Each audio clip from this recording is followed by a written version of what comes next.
محترم امام غزالی رحمت الله علیه په خپل کتاب احیاء العلوم کې ذکر کړی دی چې یو پیره الله جل جلاله حضرت داود علیه السلام ته وحی وکړ نو ورته فرمایل یا داود لو يعلم المدبرون عني كيف انتظاري لهم ورفقي بهم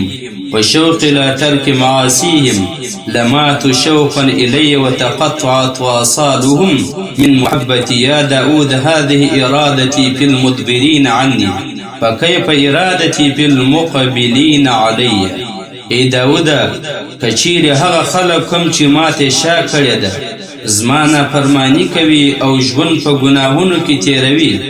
زندگی په ګناهونو کې سبا کوي که دوی ته دا پته ولګیږي او کچیر ودی ته دا معلومه شي چې زه د دوی څومره منتظر یم او په دوی باندې څومره زیات مهربانه یم او د دوی د ګناهونو د پرېښولو څومره په شوق او انتظار کې یم چې دوی د ګناهونو توبه وکاږي او زه د دوی توبه قبوله کړم نو دوی به زما د شوق د وجې مړه شي او د دوی هر اندام به زما د محبت د وجې زما د شوق د وجې د جسد د جلا سي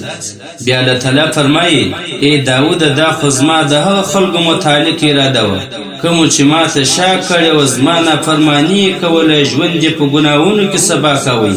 او زه یې هیر کړی یم په ګناهونو کې اخته دي نو که کوم کس د مخکې نه ماته عبادت کوي د مخکې نه د لوی سره زما و طرف ته متوجه یې زما عبادت کوونکی یې نو د هغه به څه حال وي یعنې زه به په هغه څومره ډېر رحم کوم او څومره زیات به زه د هغه په انتظار او شوق یم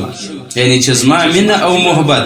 د هغه بنده سره دومره زیاتې چې نافرماني مې کوي د هغه سبب زما مینه او محبت او زما مهرباني پر هغه څومره زیاته وي چې د لوی سره هغه زما عبادت کوي زما فرمانبرداري کوي محترمو الله رب العزت په خپل بنده باندې څومره زیات مهربانه دی چې دا بنده د الله تعالی نافرماني هم کوي خو بیا هم الله تعالی په خپل کتاب کې فرمایي چې پر دغه بنده باندې ما رزق نه دی بند کړی او بیا هم د ده دپاره د حفاظت اسباب الله تعالی برابروي